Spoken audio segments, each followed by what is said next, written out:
All right, welcome to the Hunting Illinois podcast. I'm Jason Buckley. I'm here with Dan, Adam, and Curtis, the Learn to Hunt crew. Today, we're going to be talking about this past season. So we had a couple seasons go by now. We're in February. So we have this past hunting season to go over, the deer season, waterfowl. Not sure anyone got up upland game hunting at all, but we're just going to kind of go over our personal experiences, talk about some things we've learned, some mistakes we made, and just the overall kind of how our seasons went. So with that in mind, you guys remember how the season started off back in October? Yeah. So first thing I kind of just want to bring up is just, the totality of the season. For me personally, it was a pretty unique year. Obviously we started out October with, if I recall correctly, a fairly warm-ish October, but the biggest detriment to a lot of my hunting, and particularly October, was the amount of precipitation we got. We had, oh gosh, it was probably really one rain event that just really hit us with a ton of rain and really started to flood a lot of these bottomlands. And it actually impacted the area I hunt quite substantially. Not only could I get to some of my favorite spots, but it also changed how the deer were utilizing the area. And so, the first few days after that big rain event that really flooded a lot of the properties that I was hunting, I saw a pretty drastic shift in deer, leaving those bottomlands and really focusing on the upland. And I personally kind of expected that trend to hang around a little bit, even after that water receded. But it was like the day or two after that water came off of the bottomlands, everything shifted back into the bottoms, and the uplands were pretty much, barren for a lot of the seasons. I had some trail cameras in the uplands. And once that shift happened and they shifted back to the bottoms, my cameras just really didn't produce a whole lot, didn't show a whole lot. So for me, weather was kind of the biggest detriment to my early season.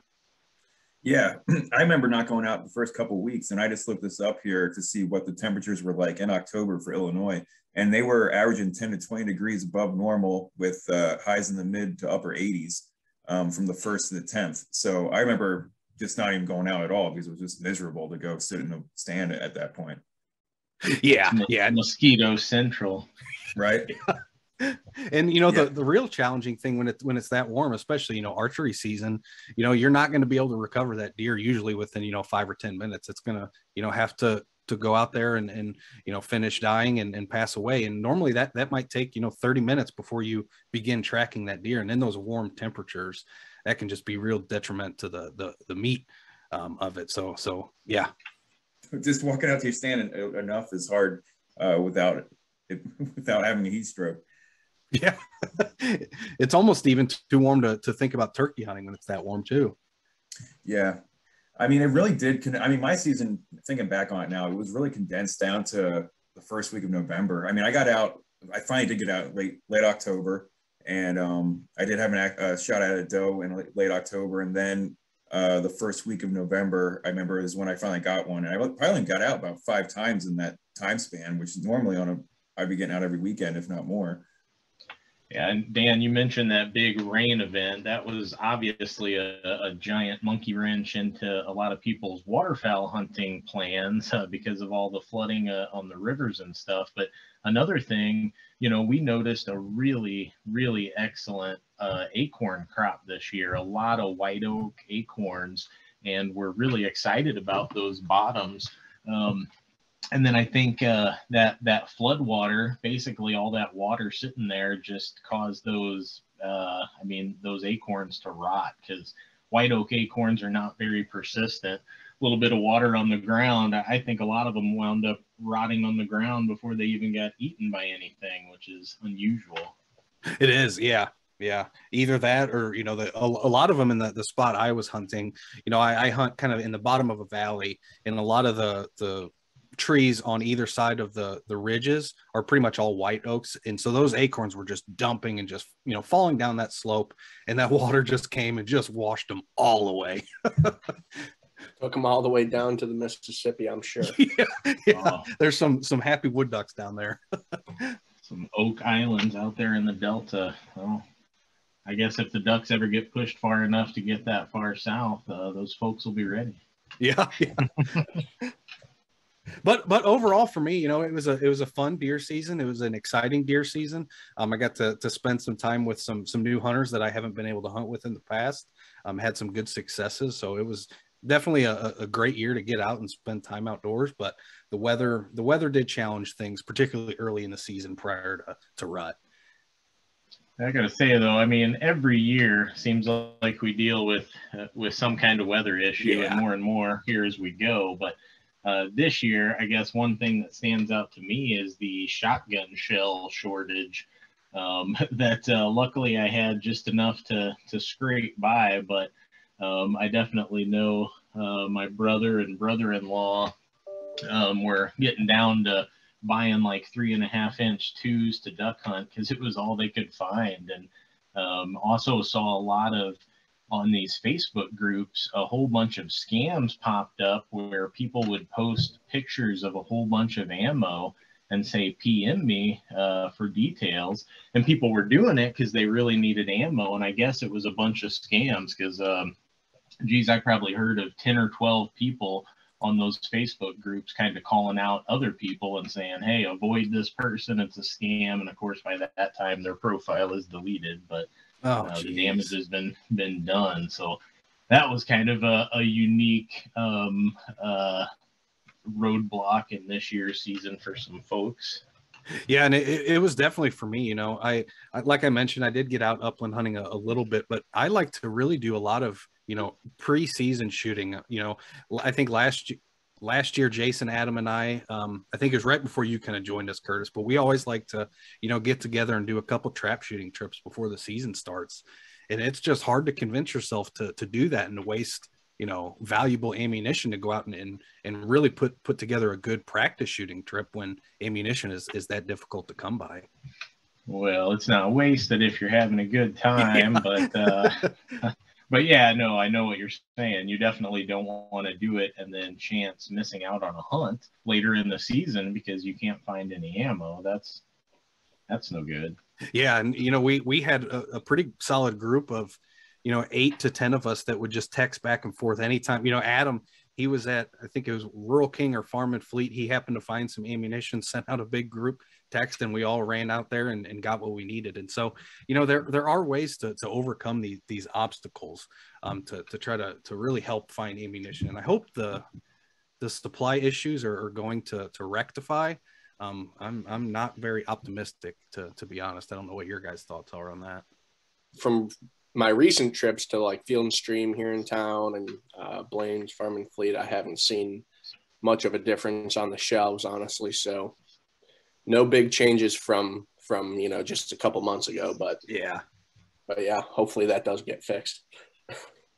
Yeah, just I wouldn't pass up if you see your favorite, shotgun shells available somewhere at a price that's decent. I'd go ahead and get a case, stock up, and then you won't be fretting later. Yeah, because that's where I'm guilty of this too. I always wait till a couple weeks before season to do a big inventory, make sure I have enough shotgun shells, and normally that's not an issue.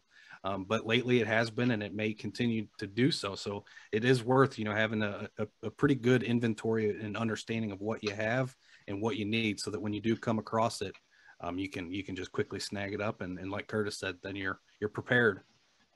And shotgun shells, they last. Yeah. I think they last forever. I've shot shotgun shells from my grandpa before that I think were from the 60s. So, and they went bang. They did fine. So, store them for a year or two, no big deal. Yeah. So that's a good tip to anybody who's planning to get out turkey hunting this spring. Start looking for your shells right now, because it might be tough to find. Hopefully they'll stay available, but you never know. I guess, people buy a lot less turkey shotgun shells than they do for like upland or waterfowl, obviously. Of course, well, maybe not you, Adam. Those I'm pretty well stocked up on for the next couple of years. Gosh, he's alluding to Adam missing 2 turkeys last year. Yes. Yes, I'm ready. I'm ready for the next couple misses this year. That's right. You got all the misses out of your system. Now the next birds are going home with you. Yep. So do you guys have any stories you want to share real quick about this past season, or any experiences you might have had? Sure. I'll go first. Yeah, go ahead. I've got a pretty good story. I took out a new hunter. Obviously, he's been to several learn to hunt workshops, and we've kind of met with him. And I know, Jason, you actually took him out hunting, probably a week or two before I did. But we had, I mean, just it's I hate to say this, but it was for me the hunt of a lifetime. I know everyone says that the most recent hunt is your best one, but this one just really encapsulated a lot of what I personally love about the outdoors and about hunting. And a lot of it is just interacting with people who are as passionate as I am and helping them develop those skill sets and develop those, I don't want to say mistakes, but understanding the mistakes that are made and being able to rectify those mistakes quickly and efficiently and be able to put yourself in the best spot to have, continued success. And so our first morning of the hunt was pretty uneventful. We're set up on the edge of this. It was basically just a green pasture type field, but it was pretty evident the deer have been, meandering and feeding through there. And this hunt was in right around Christmas time. So it was kind of what I would consider late season, where you're seeing a lot of deer activity really, funnel to a very specific food source, where there's kind of still food available, as a lot of the food on the landscape has kind of been, consumed at this point. And so we're sitting on the edge of the field, just kind of talking, having a good morning. At about 9 o'clock, we see a doe step out, basically on the other side of the field, about 150 yards or so. And she just kind of follows that timberline and never steps into the field. And that's basically all we saw that entire morning. And so we get back to the vehicles, have a little, quick lunch, take a quick nap, and then head back in the afternoon. And the first two doe we saw did the exact same thing that early one did. And Minaj, the individual I was hunting with, was pretty convinced that those deer were going to do the exact same thing in the morning. And I could see that become a little bit evident as he started, not necessarily focusing on his movements, started being a little more not as cautious in terms of being quiet and things. But I kind of leaned over to him and I was like, hey, these deer are hanging around. They're not, just walking at a leisurely pace. These does were starting to feed. They were starting to just kind of hang out in that timber line and basically overlook the food source. And so that's a pretty good example of what I consider a staging area. So these deer, obviously it's late in the season, they've been pressured. This is on public land, they've been hunted. And so they're a little bit more cautious. And so oftentimes in an area like this, they may just hang out in that timberline and just watch the food source and just let the cover of darkness kind of, overtake the field. And they'll just continue to watch it, to smell, to make sure there's no danger in there. And so we're watching these does, right, about 150 yards, just dead across the field. And here comes a doe on the side of the blind at about 8 yards. And then another one behind her, and another one, and another one. And before we knew it, we had about 20 does in the field, in front of us, all within, probably 75 or 80 yards. And it was just one of those experiences, watching these deer just funnel left and right, and watching, Minaj take his time and understand the nuances of shot selection. And so we had a lot of time as deer, would walk by the blind, they'd kind of stop, they'd feed. And so we got a ton of really good looks at, deer that were slightly quartering away, slightly quartering to, but his patience really paid off. There's a couple times where me personally, I would have shot probably 10 or 15 minutes ago, but allowing, these deer just to get comfortable in that field, begin to maneuver around us a little bit closer to the blind. Before it was all said and done, we finally had this big mature doe, walk within 8 yards of the blind, gave us a perfect broadside shot. Minaj took the shot and she ran about 75 yards and died right there. And so he was able to harvest his first deer on a pretty cool hunt. Just seeing that many animals in one concentrated food source is just pretty special. And of course, watching somebody harvest, their first deer is always a nice cherry on top. Yeah, Dan, I mean, we were out of the office and you sent us a video of that. And you had actually a video of him actually taking the deer. And after he shoots, you see it was a grainy little cell phone video that wasn't even that well downloaded on my phone. And you just see all these white tails flip up in the background. And it's like, oh my God, how many does were in that field? And you're like, I don't know, like 40 or 50. Like that's what it felt like. And it was just awesome to see that. And I'll tell my story when I went out with him, because it was actually one of the more eventful afternoons I had too. But before I get to that, just talking about watching that video, and I mean, we might post it eventually. I mean, we should, but Well, we're gonna have to now. Yeah. So check our Instagram; it'll be there. It's gonna be when we get this posted. I mean, watching him not take a shot, like when you're sitting there watching it, I mean, you're inside, you're screaming like, just shoot, just go, it's right there, like just take it. And then like a deer, like then all of a sudden they walk in front of each other, and then you go like, not now, and then he has to wait, and then it goes again, and it's like, not now, and then okay now, and then not now, and it just takes him a while to take a shot. And me and you were talking about that and about how frustrating it could be for a mentor to sit there and have to watch that. But you have to realize that this is someone who's never taken an animal before. So, I mean, there's so much going through his head that you need to respect and understand. And you got to give him all the time in the world. And it's just a very complicated situation. And getting that experience as a mentor, I'm sure you learned a lot just through watching that too. Oh yeah. And a lot of it, it's what is that person comfortable, what's a shot that person is comfortable taking. Again, like I said, there was probably 30 different opportunities where I think you could have taken a good steady shot and one that I would feel comfortable with. But it was very apparent that Minaj didn't feel comfortable with it, and that's perfectly fine. And I actually respect that a great deal, that he wasn't saying, oh, this is my one opportunity, I've got to rush it, I've got to rush it. He was patient, he was methodical, and it ended up in perfect shot, perfect recovery, perfect trail. Everything was just, perfect. And I credit a lot of that to his patience. Yeah, absolutely. And then I can tell a story about us hunting. About a month before that, we went out, and I think it was probably the first week of November. So yeah, it was about 2 months before that now. But we went out, and it was cold. I had him sitting up on a ridge on a food plot area on public land, and it got to be about 8:30, and he was really cold, and I was cold too. But I was looking at him. I'm like, all right, you want to go for a walk? And he's like, sure. So we got up and went for just a slow walk around, walking on the trails and trying to just see what we see. And I got him down into the bottomlands there next to a river. And in that section of land, there's tall grasses that are almost as tall as me, so over 6 feet tall.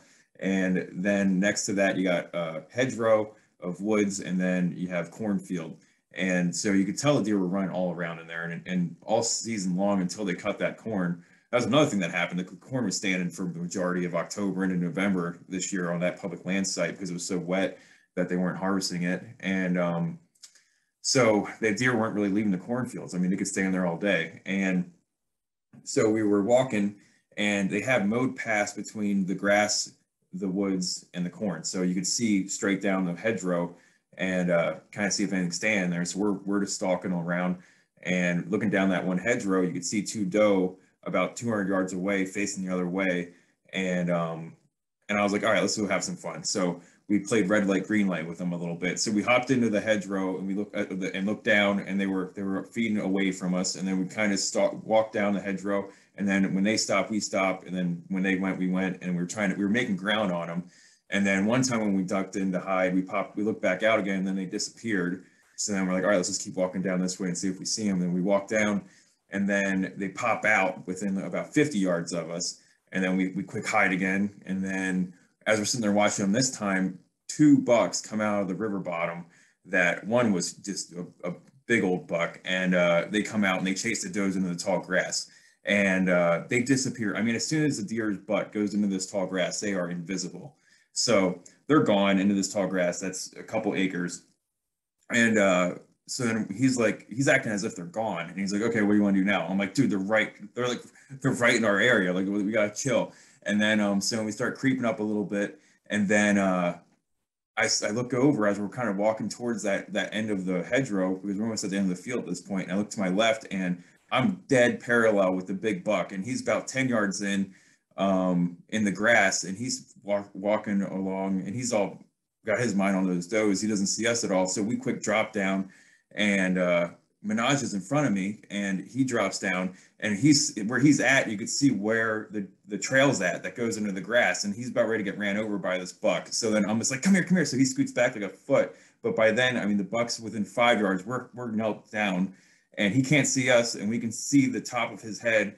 And he basically we got busted, and he tore out of there. But Minaj almost got ran over by just a cow of a deer. And so that was fun. Yeah, there's always something about, you know, seeing a deer that close on the ground, just at eye level, that's cool. You can smell them at that distance. Yeah. Yeah. So how about you guys? Anything else that you guys want to report back on? Well, I had a pretty decent season.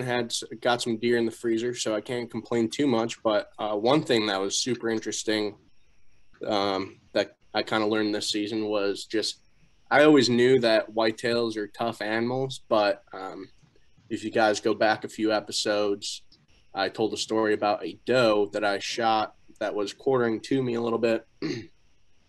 Ended up finding her, and I shot through her shoulder, so one long liver, and it exited out the intestines, and it's just she survived 18 hours, and it was just crazy to me, you know, like how much will to survive she had, because I've shot deer like that before, and they ran 100 yards and piled up. You know, maybe a little bit further, maybe a little less in some instances, but the fact that she survived and went such a long distance just showed how much will to live they have, and that if you're ever tracking a deer, don't give up, because it took us a long time to find her, but we did end up retrieving the deer and the meat was still fine. So yeah, that was just a quick side note there of what I learned this season, and just remember to not give up and keep looking. And yeah, sometimes you don't find them, but sometimes you might get lucky and run into them.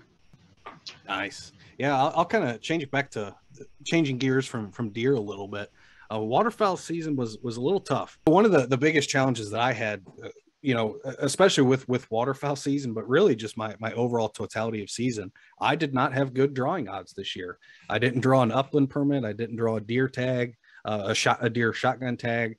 I didn't draw a waterfowl blind, and so I was reliant on a lot of what I consider just walk-in hunting sites. And unfortunately, you know, where we hunt, there's not a ton of access, particularly for waterfowl. And I know Jason, Curtis, and Adam, you guys tried to hit up one of the local kind of waterfowl hunting spots, and you guys had kind of an interesting time with that as well. Yeah. So we went out to one of these local spots, and we were going to go waterfowl hunting and maybe record some videos and how-to videos and stuff like that. But the waterfowl sites that we had on the map, so they had pins on the map. I mean, about 10 to 15 pins on the map you can choose from. And the idea is that you have to go out there and sit within 10 yards of these pins. Well, the majority of the pins, and I mean like all but 3, we could not access. So we were driving around this site before dawn, and everywhere we went, we were hitting these gates that they had closed off. Once it becomes winter, they close off because they don't want to maintain the trails or have hunters kind of get stuck out there in the mud or something like that. So all these different spots we were trying to get to, we could not access, and that was a bummer. So I think we ended up calling that day draw and tried somewhere else a couple days later. But yeah, no, so it was a letdown for sure. So I mean, if you're gonna go somewhere, especially if you're traveling far, luckily that was only about, within an hour or so away from us. So I mean, it was still a letdown for sure. But I can't imagine going out there driving from a more populated area or a farther distance away, anywhere over an hour would have been a real miserable time. So yeah, I mean, always call up the old site supervisors and make sure that you can access where you're trying to get to, and then ask them if they have any suggestions on where's a good spot to go if you haven't been to that site before. Yeah, that's where I learned from that one. I feel like scouting trips are always 50-50, you know, and that's basically what that was. I tell you, I do have a complaint about the duck stamp, and I'm a big fan of the duck stamp. I always buy a duck stamp. Sometimes I bought 2 duck stamps, and I try to get everybody to buy duck stamps. Great program. All the money goes to good places. But anyway, now they started doing this thing where instead of stores actually having the physical stamp, you go there and you just give them their information. They print you out a temporary federal stamp and they mail you the duck stamp, right? Okay, so this is not my complaint. My complaint is that the temporary federal duck stamp that they give you on a piece of paper expires in 45 days. Duck season in most of the, well, in all of the Mississippi Flyway is 60 days. It might be longer than that if there's splits, or obviously if you include goose season, it's longer than that. Why not just make the electronic version last the whole season so that waterfowl hunters like me don't have to sign the duck stamp and ruin it? You know, that's why I bought 2 duck stamps in the past. I mean, yeah, it's great that the money goes there, but you know, these stamps are cool. People collect them. And the bummer is you have to sign right on the face, which used to be important because that's how people wouldn't be able to share them. But now, since everything's electronic, man, let's just go with the electronic and not have to sign the dang stamp. So that's my rant on the duck stamp. Yeah, that was unfortunate because we were actually, you know, we actually went out waterfowl hunting, and you weren't able to go, well, you came, but you weren't able to actually hunt because of that. Yeah, that issue really affected you. Yeah. Yeah, I was the video guy there. Yeah, that's when I found out, because I went in the early season and bought my stamp in Nebraska. So I had this temporary one the last 45 days. And let's see, I got it here in my hand. What's the date? I don't even know if it says, oh, it expires on 12/15/2021. So I feel like we went hunting on like 12/17 or something like that. It was like 2 or 3 days. Yeah. Yeah, and that's when I realized that I never got my physical stamp, and I called them up and realized it got returned to sender because Cabela's had used a bad address for me. They didn't ask me if it was correct or not. And so, yeah, anyway, now I do have my duck stamp, and I got it pretty much as season was closing. So it's not signed, which is cool. But why do we not just do it electronic so that we waterfowl hunters don't have to sign it? I mean, these duck stamps are really awesome pieces of art. This year, we got Lesser Scott by Richard Glifton. Beautiful, just a beautiful picture. Awesome. Anyway, you should be able to sell it with the regular stamp on it, and then have one of those like it's the QR code reader on it. Oh, you know I mean? Sure, yeah. Have each one have an individual QR code that shows that you bought it. I don't know. Well, heck, the NFT craze these days, maybe the next duck stamp will be an NFT. For real. I mean, each year could do that. I mean, they should actually do that for to raise more funds for it. I mean, yeah, don't even say that. Next year, duck stamps are going to cost like 0.5 Ethereum. Like, how much is that? What's the conversion? Is that $28 or $5,000? I'm not sure. Hey, Dan, you said you guys went on that controlled pheasant hunt. What was that experience like? Yeah, that's a good question. Controlled pheasant hunts in general, and I'm, you know, me personally, again, this is kind of my own personal ethics. I don't do a lot of it just because I enjoy, you know, chasing wild birds. But unfortunately, where we live in the state, we don't have a ton of opportunity to hunt wild pheasants, as most people in the state really don't. So we occasionally do the controlled pheasant hunt. We actually got a new puppy. She just turned 1 year old. She's a little golden retriever, and so we got to take her on her first little pheasant hunt. You know, we've been working with her at the house and in the backyard. She's really good at retrieving. She's starting to figure out her nose. But watching her come back with this rooster in her mouth, and I will say she needs to work on a soft mouth. She kind of destroyed that rooster a little bit. She's throwing it up in the air and trying to play with it. But, you know, just watching that dog get, you know, retrieve her first bird, there's just always, you know, something magical and special about, you know, seeing all that effort that we put in with her and that she puts in, and really, you know, starting to build that relationship with her as a working dog is just really cool and really special, and something that I recommend. You know, even if it's not going to be, you know, this prized upland dog, you're not necessarily, you know, looking to do competitions, but getting, you know, pets involved in this process is just a whole lot of fun. Our other golden retriever, she's a pretty decent retriever. We have actually found out she's a really good squirrel retriever. So we do a decent amount of squirrel hunting, and she'll, you know, run, and she doesn't really chase them up the tree and kind of, you know, do them like some squirrel dogs do, but she's great at retrieving them. But she has some health issues, so she's not able to get out on the pheasant field so much. So watching the younger dog really start to pick up on a lot of these things and starting to really perform is quite special. Dude, man, that's awesome. I'm glad you were able to get your puppy out and get some training in there. So to kind of summarize, guys, you want to go around and talk about the things that you learned on the whole and what you might do better next year. Yeah, sure. I always find it important to kind of, reflect back on a season like this. And for me, it's actually a really big part of my kind of hunting experience. I actually do carry a hunting journal with me while I'm out in the field, and I'll, jot down what I saw that day, how things went, what I learned, what I screwed up. But one of the more, I would say, impactful things that I kind of learned this year, and it wasn't really through me hunting, it was just through talking to people. And we actually did a podcast a few episodes ago where we talked and sat down with Chuck Stites. He's a local deer processor out at Riverbend Wild Game and Sausage Company. And he had this really interesting way of simplifying a topic that I don't necessarily, in my own personal hunting experience, give it the thought or the forethought that it deserves. And his whole concept is promoting this idea of preparing for the harvest. We all prepare for the hunt, we all prepare for lottery applications, and we prepare for shooting with our target practice, but so many of us don't even think about preparing for the harvest. And now that's not necessarily an emotional or spiritual thing, although I think that is part of it, but it's also planning out how you're going to go about getting this animal out of the field, getting it the proper care, giving the meat the proper care and the proper cleanliness that it deserves. And it really just put things into perspective for me, in that I focus so much of my efforts on preparing for the hunt that I really don't even think about what comes after the hunt. And this year it actually did kind of hit me and kind of bite me in the butt a few times. Got out to a deer stand once, realized I didn't have my hunting knife with me. Luckily I didn't shoot a deer that day, but little things like that. And so for me, it's just this overall concept of preparing for the entire process, not just the hunt.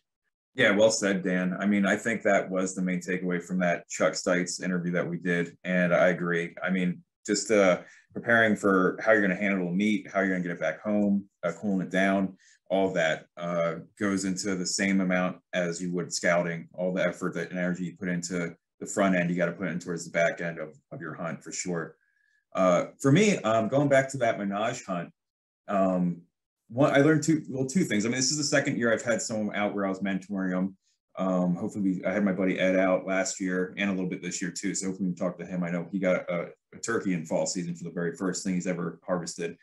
He stumbled upon some turkeys, but with Menage, two things. Like one, it's great to go out and mentor, and I don't have any children yet, so getting that experience of kind of taking someone new out and seeing it through their eyes, I highly recommend anyone who hasn't mentored before to try it out.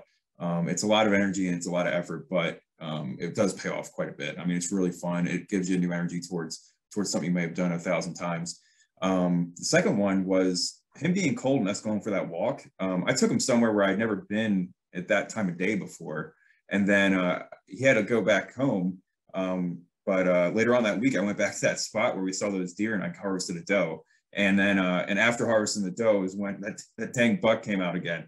So, so he helped me find a new spot. So, so mentoring and having the enjoyment of mentoring, but also trying new things. Like I'm the type of person, I always grew up this way. I don't know if it's learned from my dad or whatever, but we were sit and freeze your butt off until it's time to go home type of people. We weren't the get up and walk around type of people.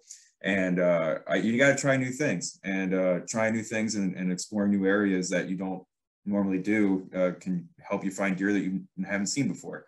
So that's what I learned. I learned try new things and mentors and stuff. So the best you can. It's fun. Nice. Yeah, mine goes similar kind of alongside with Jason's there. I tend to get hung up when I'm deer hunting. I tend to get hung up in like one specific area. What I realized is I need to do a lot more bouncing around. Like Jason said, not only will you get different experiences because you'll maybe run into different deer, but you get to see different views and all that good stuff. So that's kind of one thing that I know I'm going to be working on next season, is not just get hung up in one specific area, but, bounce around and kind of use the whole piece of ground to my advantage instead of just, sitting in one tree. Yeah, I mean, those are really great. I agree with all those points, but kind of one thing I'm reminded of each year is we love to get together after the season and complain about the weather, complain about the ducks that didn't show up, complain about shots missed or shotgun shell shortages or whatever may have happened. But like at the end of the year, still, like all the experiences that you wind up talking about and remembering, like they happen in the outdoors, they happen hunting, and kind of the trials and tribulations that we scoff at are part of the reason that makes it so fun and so memorable when it does work out. And it's just part of the whole experience. And I've heard them talk about this on the Meat Eater show about different, different qualities of fun. And like a roller coaster is really cheap fun because it's just easy. You get on, it's fun while you're doing it, and then you forget about it. But a lot of times your hunting stories that you remember for your whole life are absolutely like, downright uncomfortable when you're doing them. And then through time, you look back and you're like, wow, remember that time we went to Wyoming and got frostbite and lost half of our pinky, but we got that elk, like that kind of story. That's, you forget about all the bad and you just remember the good. And that's kind of the way hunting seasons are for me. Right now, we remember the bad, but 2 years from now, we'll still remember, the deer that you were able to be with Minaj, and the deer that you saw with Minaj, Jason. You'll still remember those years from now. You might not remember that it was cold, or that you sprained your ankle, or that you're not young enough to jump on frozen rabbit brush piles anymore. I learned that one last year. Yeah, I used to jump on those things all the time, hoping a bunny would jump out. And I learned somewhere around 35, I think, is the cutoff. I was jumping on that frozen thing and slipped through, and it scraped up my chin. I thought I was going to have to be airlifted out of there, man. I was rolling around on the ground like Nancy Kerrigan. It was pretty bad. But no damage done. I got out. But now I look back, that's a positive experience. That day I was limping and, maybe not having a good time. But now I can look back and smile on it and share that story with you all. And that's what it's all about for me. Well said. Nancy Kerrigan, how old are you, buddy? Oh, you remember that, right? Nancy Kerrigan, Tanya Harding. I saw the Margot Robbie movie. No. I actually haven't seen that movie. Oh, it's pretty good. It holds up. All right, man. Awesome. So, so another season in the books, and we all probably have a couple more hunting stories we can bring up later on, I'm sure. But moving on, we can talk a little bit now about some critter trivia.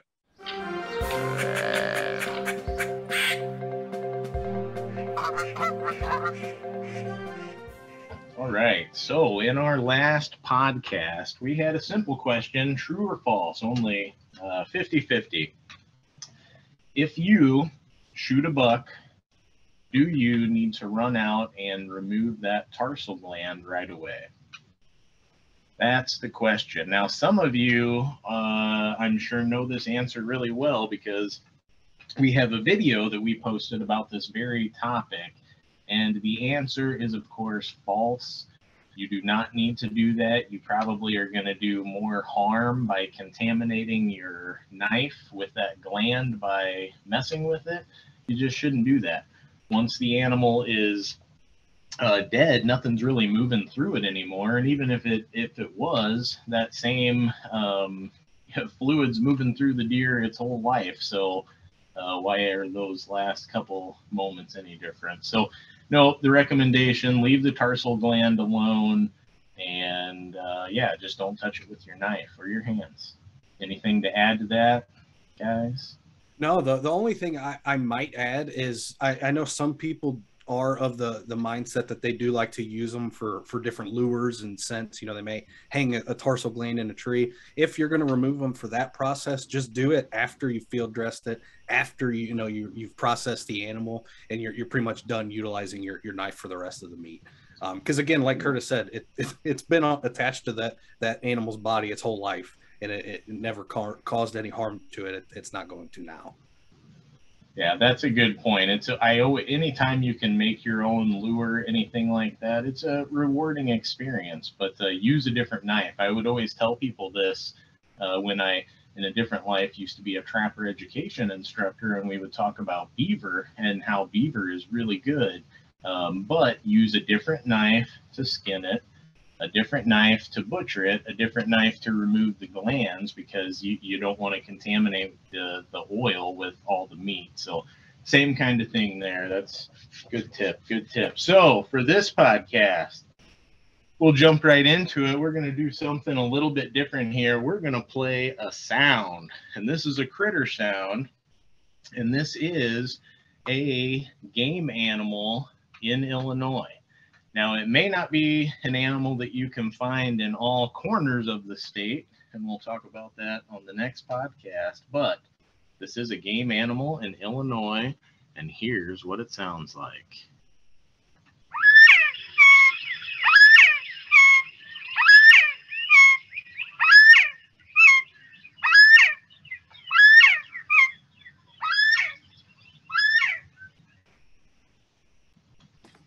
All right. That's a good one. Could you guys hear that okay? Yeah, that's going to be a tough one. That reminds me of some nice crisp fall winters or fall mornings. That's a beautiful sound. Bring back some Missouri memories, huh? Yeah. I didn't know we had elk in Illinois. Well, the herds are growing in states all around us, so it's only a matter of time, right? Let's go. One more lottery. Let's take it. I'm happy to get that one.